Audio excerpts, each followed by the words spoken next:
My problem is racial identity politics. Yes, I will concede that in Virginia, for example, pulling in a bunch of illegal aliens has turned that state Democrat because they make them vote DNC. The same thing is going to happen. Well, the same thing's already happened, but they're furthering the leftist vote in New York by giving illegal aliens driver's licenses.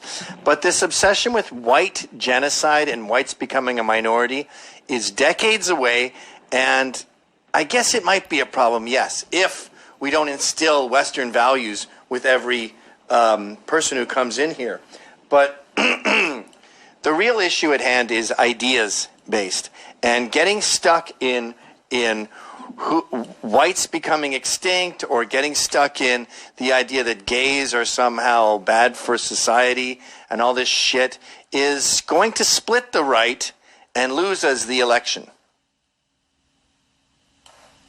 Okay, so those are the objections. That's kind of what I was curious about, because I don't think that anybody is saying that we're preserving our race because we believe our race is better. I think the whole idea is, and you're pretty into fashion, so I think you kind of understand what I'm saying in this analogy, is that when we look at a country is there's people that wear the country the best, and that's usually the founding stock of the country. So I would actually include African Americans in this who wears America sort of thing, because they're the ones that culturally create it, whatever. And it doesn't matter where the immigrants are from. It seems like in most cases they generally aren't conservative, and when they are conservatives, they're more of a let's conserve the Constitution type of thing, rather than let's conserve Western civilization, let's conserve Western values and things like that. So to me, I've always been concerned about that. And the other thing you said about gays being bad for society, I mean, I think that's pretty self-explanatory, considering the AIDS epidemic, considering all the other things that you've actually said about gay people in the past. So that's what I'm curious about. But what about conservative gays, conservative blacks, conservative Hispanics? Well, I look at people like Rob Smith. I think that's a perfect example of like somebody who's going to be going out there and saying, well, if you have a problem with me having anal sex with my male partner, then you don't have a place in the conservative movement. It's the current year. We got to move forward. So you know what I mean? I mean, it's just kind of this, like, and this tends to be how gays work. Me and Brandon Straka got into it big time on the internet. He actually supported me getting fired because I said that most gay people that I've met were narcissistic.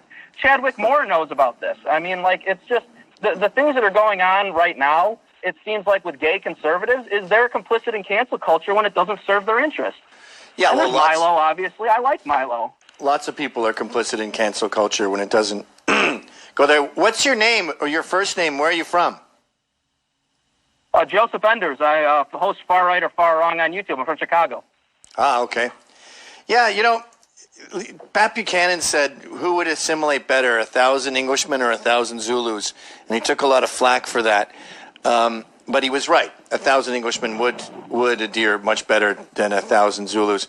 And yes, the left importing Hispanics just to get DNC votes is going to change this country, and could change this country permanently if they only started, giving citizenship to illegals to the tune of 50 or 100 million. We're already at 30 million. It's conceivable.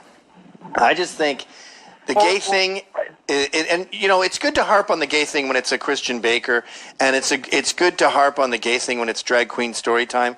But otherwise, these are traps the left lays out for us. The reason they pushed Pete Buttigieg is so you'd call him a faggot, and then you could be the bigot, and that's the end of the debate. There's merit to all of these arguments, but we're getting stuck in the mud with them. Talking about Israel all the time and the money that goes there. Focus on bringing our troops home, as opposed to, what's it called, BDS? It's a matter of priorities is BDS? What I'm saying. Yeah, the boycotting Israeli products.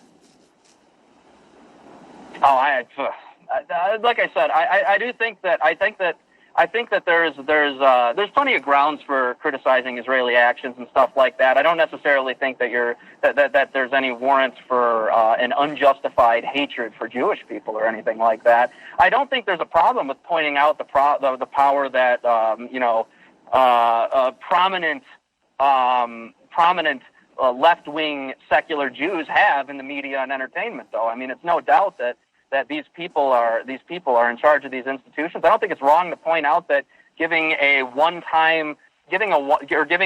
annual loan of $3.8 billion only to forgive it so they don't have to pay it back every year is a great way to give aid. It's not how we give aid to other countries.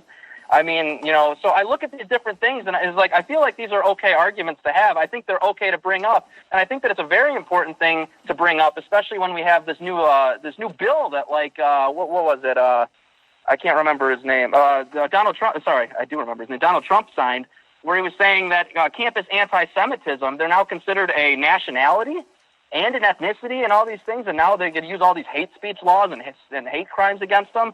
And I just look at things like that, and that kind of makes me worry about the future of conservatives and if they actually do care about free speech as much as you do. Right. Well, he was trying to prevent BDS, and secular Jews turned against him, and even made that anti-Semitic. But look, it's all a matter of priorities. Racial identity politics and bitching about Israel has its say. But it's not what our focus should be right now. Our focus should be winning 2020, minimizing the government, and not wasting our time with this petty infighting. If there's one thing the left has always had over the right, it's unity. They'll take any Tom, Dick, and Harry to a fault. Like, I think they regret inviting trans aboard because they're realizing now how mentally ill they all are, disproportionately.